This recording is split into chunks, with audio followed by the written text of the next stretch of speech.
It's such a bland beige book. I don't know how to describe it any way than that.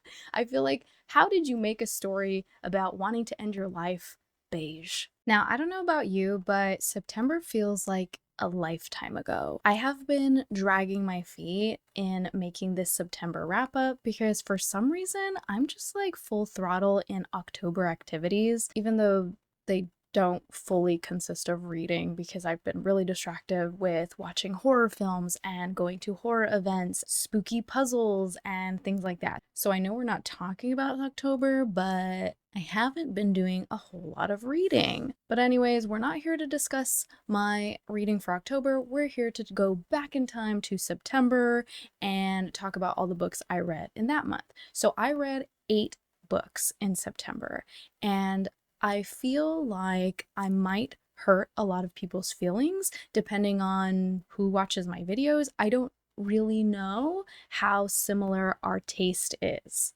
to be honest. I know we're just getting to know each other. I'm still a very new channel, so I'm still getting to know my own taste, I'm getting to know your taste, and also taste changes from book to book, from time to time. I could totally change my mind on some of these books 10 years down the line.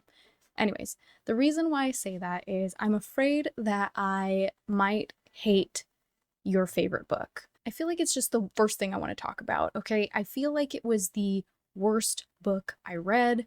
Well, I guess tied for worst that I read in September, but it was one of those books that everybody loved. It was super hyped, super talked about. It was voted Goodreads Choice Awards fan favorite fiction of 2024. And so I was super gung-ho to pick it up and read it. Just like most hype books, I'm like, oh, let me jump on them and let me get excited because everybody loves this book, so I'm gonna love it too, right?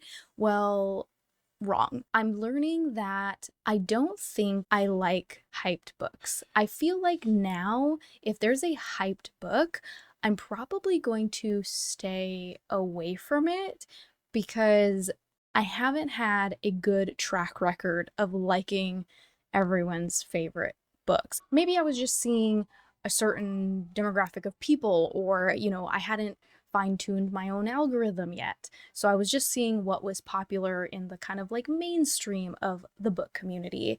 And my feed wasn't really curated to my taste yet. And also being new to the book community, I didn't really know what other people's tastes were. So a lot of people that I follow, I kind of like just follow anybody. Like if you have a book channel, I will follow it because I'm also, learning and growing and trying to discover what I like, what I don't like, get recommendations from this person, that person, this genre, that genre. I'm dabbling into anything. I am like at a buffet trying a little bit of every type of book, a little bit of this author, a little bit of that genre to see what I really enjoy the most.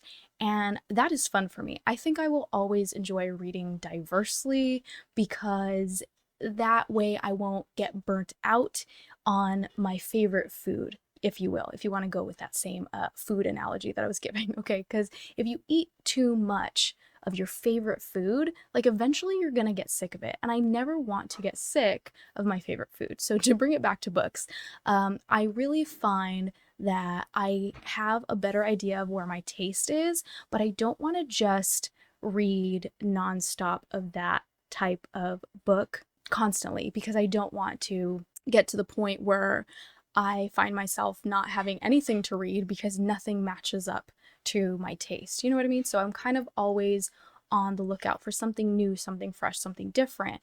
So anyways, that's a big ramble about me and my taste.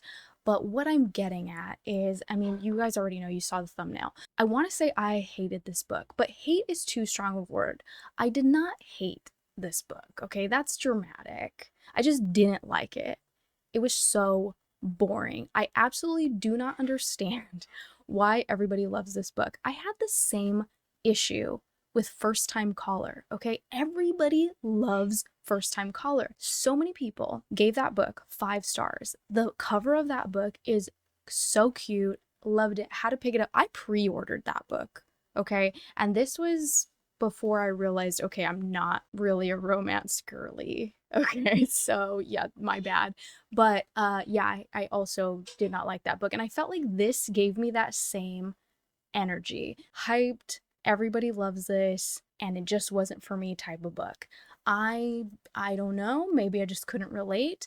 You know what? The main character was a little bit interesting at first. I kind of did have an interest in what she was going through, and I thought like, "Ooh, that's messy. I want to see what's going on with her and what she's going to do to kind of overcome this." Because if you haven't read it, I don't want to give everything away, but in the beginning, this happens in the very beginning, so it's really not a spoil. It's the whole premise of the book. So she is married, and her husband has an affair, and basically they are getting a divorce. And so basically her whole life is ruined. Her life is over at that point, is what she feels. She just kind of wants to end it all. There's more to it, but essentially that's the premise. So she goes and wants to end her life by going to this hotel. They're having a wedding that weekend, and she's the only person that's not involved in this wedding party, and she happens to just be there on that weekend, and she meets this bride, and the bride is absolutely insufferable. I hated that character, and I feel like that's what really ruined it for me, is how unrealistic. Not that every book has to be realistic. It's a book, it's not real, but it's just the situation of this book. Like, this is not a fantasy book. This kind of felt like a real life kind of book. This was like a modern day dealing with real life issues, real life people in a real life setting. So I felt like this should be very relatable. And in the beginning, it was, because I felt like what she was going through and the feelings she was having were absolutely relatable. But when she goes to this hotel and meets this bride who is just a extremely privileged rich girl who's used to getting everything she wants, couldn't relate. Okay, and it's like she's so self-absorbed that her concern was, you're going to ruin my wedding by killing yourself. Like, can't you just wait? And like, that was how that relationship between the two women started. And I'm like, okay, this has to get better, right? No, this woman just never gets better. I mean, I guess there is a semblance of a character arc. I feel like there really wasn't. I hated her the entire time. There were so many things I was annoyed by in this book. And then see, I don't want to give the whole thing away, because if you do want to read this book and you do enjoy this book, because so many people do, I feel like I'm in such a minority category when it comes to liking this book. I don't want to ruin it for you. However, I'm going to be honest about why I don't like it. There is a romance element in this book that is so ridiculous and unbelievable. Yeah, I couldn't get into it at all. I was like, are you kidding me? That's what we're doing here? Like, this is interesting, but not, because it was absolutely boring. So, yeah, I don't know. I powered through it just because it was one of those things where I was like, this has to get better, right? Like, so many people love this. Honestly, I'm sick of talking about it. I don't even want to talk about it anymore. But I just had to give a little bit of ranting about it, because maybe there's somebody out there that also hated this book, and I'm here to tell you, you're not alone, because there's so many good reviews on it that I feel like nobody's being honest. Doesn't it always feel like you're the crazy one when everybody loves something and you hate it and you're like, what is wrong with me? I don't know, just not my taste, not my style of book. I really don't feel like I like contemporary. Maybe that's the issue. I don't like contemporary romance. I don't like contemporary whatever this is. If you liked it, great, happy for you. I didn't. That's fine. We can still be friends. Let's see, what else did I read in September? That wasn't even the first book I read in September. It was just the one I felt the most passionate about not liking, I guess, is why I wanted to start there. I gave that book like a 2-star or something. The other book that I gave a 2-star in September was Piercing the Darkness, which was the second book in the Darkness series by Frank Peretti. Now, the first book I gave 5 stars. I read it years ago, so I don't fully remember, but I remember loving it. Okay. It was back before I was in the book community, so I wasn't giving reviews or talking about it. I just read it by myself and remembered absolutely loving the story. Was so intrigued. It was really interesting. This whole like demons versus angels, spiritual warfare, and how they affect human beings, and it was really fascinating to me. The second book, not so much. That book felt convoluted. It's like he wanted to throw in everything that he could, and it was all wrapped into one. And I was like, this is too many things. Yeah, so it was hard to keep track of. I felt like it was kind of interesting, and then it was just too many threads. I was just feeling like this was all over the place, and yeah, I don't know. It just was not my favorite. If you are gonna get into this series, I would say just read the first book. Go ahead and avoid the second one. If you want to hear like way more of my thoughts on it, I do have a reading vlog where I went into depth about this book, so you can go look at that. My third 2-star for September was Breathe In, Bleed Out by Brian McCauley. Now that is a new horror slasher book that just came out September 2nd, and I read it because it was the In the Void Book Club Q4 book, and we will be discussing it on November 2nd, I believe, or 6th. I don't know, I have to check my calendar. But if you are interested in that book club, you can come and join us, read the book, and jump into the book club meetup. I'm going to have it linked down below, and we are going to have the author in our live discussion. So that'll be really fun. And even though I did not like this book, again, if you want to hear more about my thoughts on it, not many. Honestly, I only talked about it for like maybe 3 minutes, but there is a reading vlog that I did that you can go check out. I will also have it linked below. It just wasn't for me. I just didn't find it very interesting. It was kind of ridiculous in my opinion. I feel like slashers are very hit or miss for me, and I feel like they usually land around the 3-star range, and I'm acting like I read so many slashers. I haven't. I really haven't. I just feel like slashers in general kind of lack the depth that I'm looking for, and they tend to be a little bit on the campy side, which I'm not like the biggest fan of, so maybe that's why it didn't land for me. I feel like it was very much a satire on a certain community in Los Angeles, like very white people culturally appropriating certain cultures or religions or things and trying to make it part of their like holistic journey. I've seen a lot of that as somebody who's been born and raised in Los Angeles, and I'm very familiar with that group of people. But I feel like the guy, running that retreat, he was a very white guy with a top knot. I can just picture him. And then he had like his helper or assistant was like a Native American woman who just kept rolling her eyes at everything he was doing. So that was kind of like an interesting commentary that he had, and like I was interested in the beginning. I just think the overall story lost me because I felt like the overall why of everything, it just didn't add up for me to make very much sense. I was like, this is kind of dumb. It's kind of dumb. And yeah, it just did not land for me. But if you did watch my vlog, or if you didn't, I'm going to tell you right now that I would give this author a second chance because I'm very interested in his debut novel, Curse of the Reaper. So I am planning to read that one because, the author says he's a very big lover of horror films, as am I. So I do think we have similar tastes and interests. Maybe just this one book in particular didn't hit for me, but I'm hoping his other ones possibly do. The rest of the books I read in September were basically in the 4 range. Now, I say that even though technically I'm trying to reach for it as I'm talking.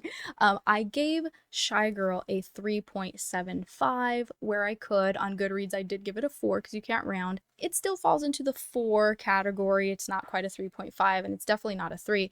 I really enjoyed this book. I loved it, and I tabbed it, and I highlighted, and it had such great commentary in this book. If you want to hear more about it, I talk way probably too much in depth about it in a reading vlog that I will link down below. Don't be swayed by the 3.75 that I gave it. I'm trying to be more accurate with my ratings, and if I was going just based on enjoyment, I'd probably give this a straight 4. But because I had some issues with the writing and I felt like it was lacking in a few different areas, I just had to drop it down a little bit, just a smidge, just to kind of reflect the parts that were lacking for me. But overall, like enjoyment wise, definitely recommend this book. Unless you already have a copy of it, you probably won't be able to get your hands on this until next year because it was originally indie published and now it has gotten a traditional publishing that will be out in April 2026. So yay for the author, happy for her. Oh, maybe I should tell you a little bit more about it. I know I'm referring you to the vlog to get more in depth, but if you're only watching here, what this book is about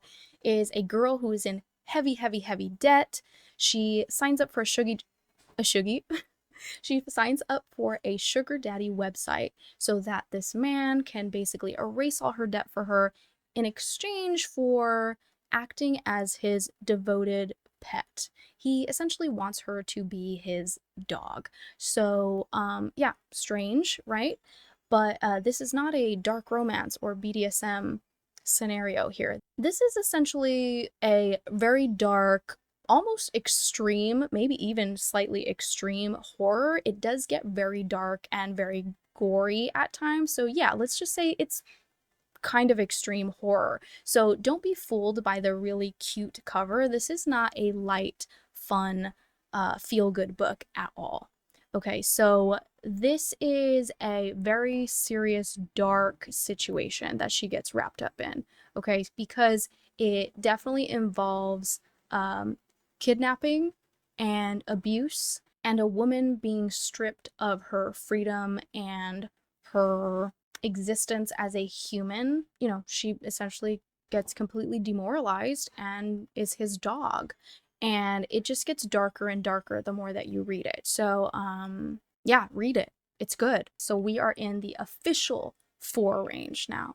I believe 3 out of the 4 of these books that are left, I have vlogs on where I've just rambled on in detail about them. So again, if you want to hear more in-depth thoughts, go back and watch the videos. I'm gonna have them linked below. But first of all, I read Looking for Alaska by John Green. And that one is a YA coming of age where it's just this boy who goes off to school and meets a couple friends. His world begins to change because he's just like in these adolescent years where he's growing, changing, learning, getting influenced by his peers, and he starts to just kind of like develop, and we kind of just watch his journey through that. But there's so much more to it and such a deeper message. And I went into that book completely blind. I did not know what was going to happen. So again, I don't want to give you any indication of where this book goes. But the premise of this book, as you can see by the title, is about him meeting this girl named Alaska and how she came into his life and completely changed it. A very unique aspect of the book that I thought was so interesting is that the main character is fascinated by people's last words. Apparently, there's also a book about it that the author referenced. He kind of says, you know, like if you're also interested in people's last words, you can go reference this book. I can't talk too much about it unless I'm really giving the whole story away. So just know that I really love this book. Yeah, it kind of reminded me of Perks of Being a Wallflower. In a way, similar. It was kind of like that vibe. So another one I read in September was Rosemary's Baby. Now this is a horror classic that I knew nothing about. Can't believe I had never watched the movie or read the book, but I ended up watching the movie and reading the book and absolutely loved it. This married couple moves into an apartment building. That building is known to have a very bad reputation. I think it's very obvious, like once you start reading the book, you see where things are going. I felt like as I was reading it, I was so tense and frustrated for the main character and how she is dealing with what's going on around her and how the people start to treat her. Whenever there's like these gaslighting scenarios involved, I am so frustrated and it's so hard for me to watch. I get really uncomfortable. I get really angry. I think gaslighting is one of the hardest things to watch in a movie or read in a book because I'm like, oh my God, I hate when people are making other people feel like they're crazy. It drives me crazy as a consumer, as a watcher, as a reader. That's kind of like the vibe you're getting, and you're just worried for Rosemary and what is going on. It just kind of gets like more intense, more intense. If you haven't dabbled into this classic horror, October, perfect time to get in on it. So, read it or watch it. Honestly, the movie adaptation is a perfect adaptation of the book. Very, very similar. They did not change much of the story at all. So read it or watch it or both, honestly. Great. Great story. And then the last of my straight 4-star rating is In the Country We Love, My Family Divided by Diane Guerrero. Now, this was a nonfiction memoir that I read. Diane writes about how her family was deported when she was only 14 years old. She was left to kind of fend for herself and survive in a country all by herself. I mean, she did have, the help of maybe relatives or whatever, but like her parents were no longer with her. Her brother was gone, her parents were gone. She was on her own at that point. It felt like such an important book to read, especially in the times that we are living in now. It just created a lot of empathy for people in that situation. And it showed how truly difficult the process of trying to actually get citizenship the legal way in America truly is, because a lot of people will go out and say, oh, well, why don't they just do it the legal way? Well, it's not that easy. And her parents tried for years and years and years to become legal citizens here in the United States. And, her mom was deported multiple times before eventually her whole entire family basically gets deported, goes back to Colombia, and she decides to stay here because, as you may or may not know, Diane is a actress. She was in Orange is the New Black and Jane the Virgin, but she was pursuing a career here. This was the only life she ever knew in America. She was born and raised here, so she decided to stay even though her family all got taken away. So instead of going and being with her family, she had to pursue a life here. So this really just follows her life, her experiences, from being a kid, going through this really tragic separation from her family, and then her pursuing her career and the success she eventually receives with that. So it is very fascinating seeing how much struggle and pain and trauma she carries because of this situation, and how it completely changed her life. Heart-wrenching at times, but also really enjoyable when you get to see her success and her triumph at the end. And now, the moment we've all been waiting for, my favorite book of the month, The Scald Crow by Grace Daly. Now, I got an e-arc of this book from Creature Publishing, a publishing company that promotes women's voices in the horror genre. If you are on the hunt for a book that has disability representation, not only with our main character, but also from an author who has a disability themselves, pick up The Scald Crow. Essentially, it's about a main character who loses her job due to having a disability, and she ends up going to move back into her childhood home because her mother, who she has been estranged from, has disappeared. They haven't found a body, but she has been pronounced dead. And so she is next of kin, so she receives this free home and is basically haunted by her past. There has been a crow that has been following her since she was a little girl, and the crow is still there, so that's already weird, right? What's going on with that? She had a very traumatic childhood. This relationship with her mother, it very much deals with the abuse of a child. There is a picture of Jesus that she just can't seem to get rid of. Had me absolutely hooked on what is going on with this picture and why can't she get rid of this, or why does it keep coming up? Like, what is going on? And it makes you really question, is she crazy? Is she losing her mind? Is the house haunted? Like, what is going on? Like, what's actually going on? Because a lot of the concept of this book is there something really going on, or is she just imagining things? And I just had to know the truth. And that's what kept me turning pages and turning pages. And again, the writing is awesome. Like, she had me laughing and also being completely creeped out at the same time. Like, there was pages where I was literally getting chills because I was so like scared reading in the dark because it was so creepy. But then there was also pages where I was laughing because the author's writing is just comical. It was just an amazing book. I gave it 4.5 stars. I don't know why I was on the fence of 4.5 versus 5 stars. Sometimes I just like get nervous about like, should I give this a 5 star? Am I giving too many things just 5 star all willy-nilly? But honestly, the more I think about it, I feel like I'm still thinking about The Scald Crow and I'm still loving it. I would absolutely reread that book. So now that I'm thinking about it, maybe it's a 5 star, honestly. But you know, whether it's a 4.5 or 5, it's still a top read for sure. It was definitely my favorite read of the month and highly recommend it to everybody and anybody. I mean, there is parts that are a little gross, but I wouldn't say anything's too extreme. Well, I don't know you. You tell me if you can handle it. You tell me. You know you better than I know you. I'm just thinking this is a great book for anybody to pick up. That's just my opinion. I'll leave it at that because I'm hot. It's fall and I'm hot. This is what happens when you live in Southern California and it's just sunny all the time. You have no weather here. There's no seasons. As much as I want the fall, crisp autumn weather with beautiful foliage, I'm just sitting here sweating. So, yeah, I gotta go. What makes wrap up videos boring? What makes them more exciting? Is there a way that I can do this? Well, that was rude. I was talking and my battery just died, so it just completely cut off. So, as I was saying, I don't know how to make these videos more interesting. I don't know what to do to feel like more excited about talking about my monthly wrap ups because I do want to make these. I do want you to know that I'm actually reading the books and I want to look back and be like, oh yeah, I read that book that month.